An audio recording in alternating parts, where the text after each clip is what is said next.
Free speech. Free speech. It was an accidental far left information weapon that was then harnessed by the far left, who could not themselves create the weapon, but happened to be co-located where the technologists were.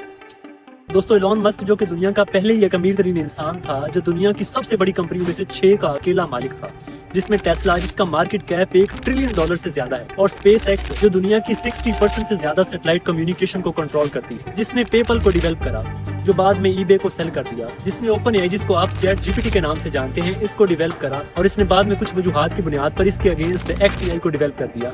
और ये सारी चीजें बताने का मकसद ये है कि एक ऐसा इंसान जिसके पास इतना बड़ा पहले से बिजनेस एम्पायर था, उसने ट्विटर को क्यों खरीदा और लोगों को फ्रीडम ऑफ स्पीच के मैट्रिक्स में लाकर अपने बिजनेस को मजीद कैसे डेवलप किया, जो आज $400 बिलियन की नेटवर्क के साथ दुनिया का द मोस्ट रिचेस्ट पर्सन का टाइटल अचीव कर चुका है। तो दोस्तों इसने अपने बिजनेस को डेवलप करने के लिए ट्विटर को कैसे मोल्ड किया और फ्रीडम ऑफ स्पीच की कैसे धज्जियां उड़ाई, आइए समझते हैं आज के इस वीडियो में। Thousands of Twitter employees are being laid off. Locked out of their work email accounts, Twitter has fired half of its 7,500 staff. We called it the Twitter Hunger Games. What was it ultimately that led you to make the decision to do it? Somewhat melodramatic, but I was worried about that it was having a corrosive effect on civilization. दोस्तों ये बात शुरू होती है अप्रैल 2022 से, जब Elon Musk की net worth $200 billion थी और इसने बैंक से लोन लेकर $44 बिलियन का ट्विटर को बाय किया, और उस वक्त इसके ट्विटर पर 80 मिलियन के करीब फॉलोअर थे। और एलॉन मस्क ने ट्विटर को एक्वायर करने के बाद जो सबसे पहला काम किया वो ब्लू टिक वेरिफिकेशन के लिए सब्सक्रिप्शन प्रोग्राम्स इंट्रोड्यूस करवाए। हालांकि एलॉन मस्क से पहले ट्विटर ब्लू टिक वेरिफिकेशन के लिए डॉक्यूमेंट्स रिक्वायर करता था, यूजर की आइडेंटिटी लेता था, लेकिन एलॉन मस्क सिर्फ उन अकाउंट्स को वेरीफाई कर रहा था जो इसका कोई सब्सक्रिप्शन प्रोग्राम लेगा, जो बेसिक से स्टार्ट होता है, जिसकी प्राइस $32 पर ईयर है। उसके बाद प्रीमियम $84 पर ईयर, फिर प्रीमियम प्लस $168 पर ईयर, और फिर वेरीफाइड ऑर्गेनाइजेशंस के लिए 2 अलग से प्लान्स इंट्रोड्यूस करवाए, जिसका बेसिक प्लान $2,000 पर ईयर और फुल एक्सेस वाला प्लान $10,000 पर ईयर वाला प्लान था।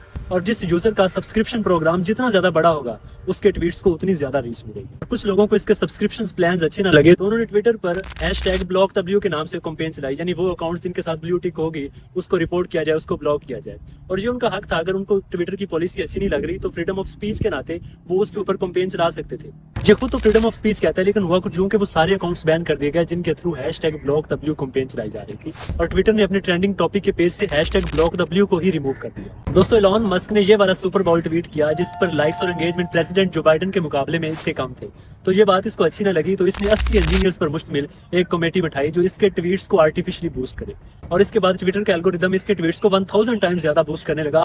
आप खुद भी ये एक्सपेरिमेंट कर सकते हैं कि अगर आप ट्विटर को ओपन करेंगे तो फॉर के पेज के ऊपर पहले 4-5 ट्वीट्स में से एलॉन मस्क का ट्वीट आपको लाजमी देखने को मिलेगा। तो फिर कुछ लोगों ने इसके ऊपर क्रिटिसिज्म शुरू कर दिया, तो बाद में ये बूस्ट थोड़ा कम कर दिया गया। जैसे कि मैंने पहले बताया कि ट्विटर खरीदने से पहले इसके 80 मिलियन फॉलोअर्स थे और अब 207 मिलियन फॉलोअर्स हैं। तो क्या ये फ्रीडम ऑफ स्पीच है? और Twitter which is the world's 5th most visited website, और अगर ट्विटर इसके ट्वीट्स को इतना ज्यादा एम्पलीफाई करेगा तो इसका सीधा सा एक मतलब है कि ये बंदा ट्विटर को अपने बिजनेस को डेवलप करने के लिए यूज कर रहा है। एलॉन मस्क ने ट्विटर को एक्वायर करने के बाद बहुत सारे अकाउंट्स को अनबैंड किया, जो कि बहुत अच्छी बात थी, जिनमें Donald Trump, Andrew Tate, Peter Griffin, Jordan Peterson जैसे बड़े बड़े नाम शामिल, और साथ ही बहुत सारे जर्नलिस्ट के अकाउंट्स को भी बैन कर दिया, जिनमें न्यूयॉर्क टाइम्स, CNN और वाशिंगटन पोस्ट के जर्नलिस्ट वगैरह शामिल थे। और 2023 में Indian prime minister Narendra Modi के कहने पर एलॉन मस्क ने BBC की पूरी जर्नलिस्ट ब्यूरो को बैन कर दिया, और साथ ही 120 और अकाउंट्स भी बैन कर दिए, जिनमें Canadian politician Jagmeet Singh, Canadian poet रूपी कौर और एक इंडियन MP भी शामिल। 2014 में तुर्की के सदर तैयब उर्दगान ने कुछ अकाउंट्स को बैन करने और कुछ कंटेंट की विजिबिलिटी को कम करने के लिए ट्विटर से रिक्वेस्ट की, तो ट्विटर ने साफ इनकार कर दिया कि ये हमारी पॉलिसी के अगेंस्ट है, क्योंकि everyone has a freedom of expression on this platform. तो तुर्की ने 2 वीक्स के लिए ट्विटर को ही अपने मुल्क में बैन कर दिया। लेकिन एलॉन मस्क के ट्विटर को एक्वायर करने के बाद यही रिक्वेस्ट जब तुर्की के सदर ने एलॉन मस्क से की तो उसने बहुत सारे अकाउंट्स को बैन कर दिया। तो इसका मतलब ये है कि इस बंदे ने अपने बिजनेस पर तो कॉम्प्रोमाइज नहीं किया, लेकिन फ्रीडम ऑफ स्पीच के ऊपर कॉम्प्रोमाइज कर लिया। 7 अप्रैल 2023 की बात है कि ट्विटर ने सबस्टेक लिंक्स को ब्लॉक कर दिया। सबस्टेक एक ऐसा ऑनलाइन प्लेटफॉर्म है जहां पर जर्नलिस्ट और राइटर्स वगैरह अपने आर्टिकल्स और कंटेंट वगैरह को पब्लिश करते हैं और सब्सक्रिप्शन बेस्ड ऑडियंस ले सकते हैं। लेकिन इस बंदे ने सबस्टेक लिंक्स को इतना ब्लॉक किया कि वो ट्वीट्स जिनके अंदर सबस्टेक लिंक्स मौजूद होते थे उनको ना तो कोई रीट्वीट कर सकता था, ना उनके ऊपर लाइक कर सकता था। इवन ट्विटर ने वर्ड सबस्टेक को ही ट्विटर से रिमूव कर दिया, और ये इस बंदे की फ्रीडम ऑफ एक्सप्रेशन।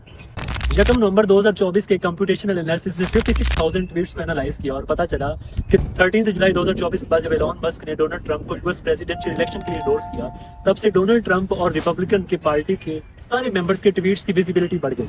यूएस में 60% से ज्यादा लोग ट्विटर को सिर्फ पॉलिटिकल ओपिनियन के लिए यूज करते हैं, और एक पार्टी के ट्वीट्स को बूस्ट करना और दूसरी को सुप्रेस करना, इट मींस कि ये बंदा लोगों की ओपिनियंस को मोल्ड कर रहा है। दैट्स टोटली अनफेयर, और ये बंदा इसको फ्रीडम ऑफ एक्सप्रेशन कहता है। दोस्तों, डोनाल्ड ट्रंप की इलेक्शन कैंपेन में इसने $251 मिलियन डोनेट किए, और डोनाल्ड ट्रंप की इलेक्शन जीतने के बाद एक ही दिन में $34 बिलियन बना रहा है, और पिछले 4 से 5 माह के अंदर इस बंदे ने $100 बिलियन से ज्यादा पैसा बनाया है।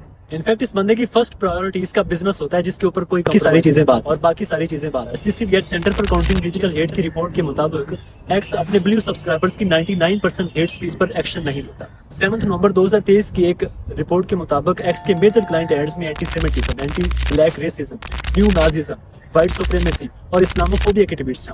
दिसंबर 2022 में एक्स ने अपनी ट्रस्ट एंड सेफ्टी काउंसिल को डिसॉल्व कर दिया, जो हेट स्पीच और चाइल्ड सेक्सुअल एक्सप्लॉयटेशन जैसे इश्यूज को मैनेज करती थी। अब यहाँ पर एक बात तो क्लियर है कि ट्विटर एक ऐसी स्टेज पर है जहाँ पावर, हिपोक्रेसी और बिजनेस का खेल चल रहा है। और दोस्तों, आपकी इस बारे में क्या राय है, कमेंट सेक्शन में जरूर बताइए। और आज के लिए इतना ही, मिलते हैं अगली वीडियो में, तब तक के लिए अल्लाह हाफिज। And don't forget to hit the like button and also subscribe to the channel. Thank you.